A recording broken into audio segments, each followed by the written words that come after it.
Bonjour à tous, bonjour aux abonnés de Multitaskman, ça me fait plaisir de vous retrouver aujourd'hui. Alors, j'ai pas envie de vous parler d'oiseaux, j'ai pas envie de vous parler de musique, j'ai pas envie de vous faire rire aujourd'hui, j'ai envie de vous partager une expérience incroyable que j'ai vécue dernièrement. Écoutez, j'ai envie de transmettre ce message à tous les Québécois, mais également à tous les gens du monde entier qui se font rouler dans la farine par des courtiers immobiliers. Méfiez-vous des courtiers immobiliers, et encore plus lorsqu'ils ont leurs pancartes un peu partout dans votre quartier, lorsqu'ils sont au bord de l'autoroute avec leurs grosses têtes remplies de maquillage, avec leur sourire d'hypocrite là. Méfiez-vous d'eux comme de la peste, et je vais vous expliquer pourquoi. Alors, je vous donne un exemple, et les chiffres que je vais vous donner sont des chiffres pour les retenir plus facilement. Imaginez, en 2012, j'achète une maison à 270 000 dollars. 270 000 dollars, une maison qui me plaît, j'ai négocié le prix pour l'avoir à ce prix-là, mais voilà, je suis très heureux de cette maison, une maison assez sympathique, on parle de 5 chambres, on parle d'un étage, on parle d'une belle maison, où on se sent bien, où il fait bon vivre, d'accord? Imaginez que 5 ans après, 2017, je décide de la mettre en vente, je veux la mettre en vente. Alors, qu'est-ce que je fais? Je contacte bien sûr un agent immobilier, et là on me dit vous allez être mis en contact direct avec votre courtier qui s'appelle monsieur, je ne vous donnerai pas son nom, je vous donnerai peut-être des fausses initiales, DB, et puis peut-être que certains vont reconnaître leur courtier immobilier. Et là, le fameux DB m'appelle pour me dire voilà monsieur Varnet, nous allons nous rencontrer, j'étudie votre dossier, est-ce qu'on peut se voir la semaine prochaine? Je dis oui, il n'y a pas de problème. Écoutez, ce monsieur arrive avec un gros dossier. Alors, voiture Tesla, s'il vous plaît. Donc ça, c'est déjà un premier signe de méfiance. Un courtier immobilier qui arrive avec une grosse voiture. Contrairement à ce qu'on pense ici en Amérique du Nord, où on se fie aux apparences, on se dit « Waouh, mon courtier roule en Tesla, c'est qu'il doit être vraiment bon. » Oui, un bon voleur. Okay. Tesla. Regardez à son poignet quand il vous dit bonjour, Rolex. Oh là là, deuxième signe de danger. Là. Vous savez, ça doit faire ce gars-là, s'il se fait autant d'argent, c'est pas pour rien. Okay. Et là, il vous sort des tas de documents. Voilà, j'ai fait des études par rapport aux maisons qui sont vendues dans le quartier. Effectivement, c'est sa tête qui est partout. C'est les panneaux Monsieur DB vend vite, Monsieur DB vend plus vite que tout le monde. Ben, c'est dans tout le quartier, dans toute la commune, c'est monsieur qui connaît le prix des maisons. En fait, je me suis rendu compte très rapidement que c'est Monsieur DB qui fait les prix des maisons. Regardez mon exemple. Donc il a regardé d'après les valeurs municipales, blablabla. Écoutez, je pense que vous ne pourriez pas obtenir plus. Écoutez, moi j'ai deux chiffres qui me viennent en tête. J'ai 64 ou 69. Moi c'est les chiffres que j'ai l'habitude. Donc 264 ou 269 000 dollars, je pense qu'on pourrait la vendre assez rapidement. Hein? Alors là, je dis, attends, j'ai acheté 270 000 il y a 5 ans. Tout le monde sait qu'il faut investir dans l'immobilier. Et attendez, monsieur DB, ce que vous n'avez peut-être pas vu dans votre étude de municipalité, là, c'est que j'ai mis 20 000 dollars de fenêtres. J'ai fait refaire toutes les fenêtres, 20 000 pièces. Et puis en plus, j'ai un toit qui est valable, qui a une garantie de 30 ans, là. D'accord? Donc jusqu'en 2047, là, le gars il va être correct avec mon toit. Est-ce que ça peut jouer en la faveur de quelque chose de mieux? Parce que j'ai comme même mis, en plus j'ai refait le sous-sol, donc j'ai à peu près mis 35 000 dollars dans cette maison. Donc le minimum que j'espérais obtenir, je dirais que ce serait 300 000 dollars. Qu'est-ce que vous en pensez? Oh mais monsieur Varnet, vous savez, ça là, ça compte pas. Personne ne va faire attention à ça, votre maison, ça reste votre maison. Et puis c'est par rapport au prix du marché. J'ai mis le prix du marché, c'est qui le fait? C'est vous qui le faites. Je dis, c'est certain, si vous allez chez tous les Québécois, les Canadiens, en leur disant que leur maison vaut 30 000 dollars à 40 000 dollars de moins que ce qu'elle vaut vraiment, ben c'est sûr que vous êtes en train de tuer le marché. Okay? Vous pensez que les gens sont tous avec la corde au cou, qu'ils ne peuvent pas faire autrement que de vendre leur maison, sinon ils vont se faire éjecter de leur banque. Mais là, ce n'était pas mon cas. Moi, je faisais ça pour faire une expérience d'abord, et puis pour voir justement comment ça fonctionnait. Écoutez, le gars là, je lui dis, vous allez faire demi-tour, vous allez prendre la porte, et je ne veux plus entendre parler de vous tant que vous ne m'aurez pas fait une meilleure proposition que ça. Parce qu'il faut savoir une chose, lui, il va se prendre un 5% sur cette maison, sur cette vente. Donc pour lui, il a 5% là, de 260 000 dollars, 264 000, hein, son chiffre, ou 269 000. On s'entend là que ça reste quand même beaucoup d'argent pour lui. S'il en fait 3 ou 4 comme ça dans la semaine, on comprend pourquoi il roule en Tesla. Mais est-ce que ça l'intéresse de savoir si vous allez rentrer dans votre argent ou pas, que vous allez pouvoir faire une petite plus-value sur ce que vous avez acheté 5 ans plus tôt? Mais il s'en moque. Tout ce à quoi il pense, c'est combien il va se mettre dans sa poche.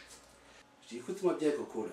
Je dis, tu vas me mettre ma maison, le prix minimum que je veux que tu la mettes, là, c'est 329 000 dollars. J'en veux 329 000 dollars sur le papier. Toi, tu me dis qu'elle vaut 269? Écoute, mets ça, et puis c'est ma maison. Elle se vend, elle se vend, elle se vend pas, elle se vend pas. Si tu es un bon vendeur, tu devrais être capable. Un bon vendeur, c'est pas quelqu'un qui vend le prix de ce qui vend ta maison au prix qu'il le veut. C'est au prix où moi je le veux en tant que propriétaire. On s'entend bien là. Ton 5%, là, tu vas l'avoir sur le prix que moi je veux. Donc sois content. Si tu es un bon vendeur, débrouille-toi pour le vendre à ce prix-là. Il me revient 2 mois après. Ça a pris 2 mois. Pas d'appel, rien du tout. Puis 2 mois après, on a un premier appel. Une petite famille, un monsieur adorable avec sa petite femme, 3 enfants, qui viennent avec ce monsieur pour visiter la maison. Et là, ils font la visite, écoutez, ça dure une petite heure, ils regardent à droite, à gauche, ils descendent dans le sous-sol, ce que M. DB n'avait jamais fait jusque-là. Et puis ils découvrent la maison, le fait qu'on ait refait tout le sous-sol, le cinéma maison et tout, enfin bref. Et ils tombent complètement amoureux de cette maison.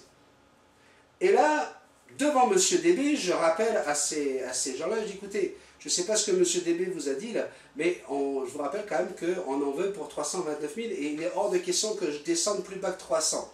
Donc vous voyez, je vous donne quand même une belle petite marge de négociation, ok, je veux bien être cool là, mais c'est ça ou rien. Vous me croirez pas? M. DB me revient 7 jours après avec une offre d'achat. 294 000. Parce que monsieur aime le 4. Et là, je lui ai dit, écoute mec, j'ai dit, t'as pas compris là, c'est comment qu'il faut que je te parle, c'est en quelle langue là? Eh bien, je vais vous dire, mesdames et messieurs, les personnes en question sont venues 2 fois de suite visiter le jardin, revisiter la maison, revoir les chambres en bas pour savoir quel des enfants allait prendre la plus grande, la plus petite, etc. Ils m'ont fait une proposition, écoutez-moi bien, 324 000 dollars. 324 000 dollars. Alors, qu'est-ce que je fais, moi? Je dis, bah écoutez, ça m'intéresse. Et j'en parle avec M. DB, pour lui dire, écoute, 324 000, tu vois qu'on est bien au-delà de tes 364 000 dollars. Je dis, ben, on va faire un deal tous les deux, là. Je te donne 5% sur 264 000, puis comme ça, moi, je prends le reste, puisque c'est moi qui ai fait tout le boulot.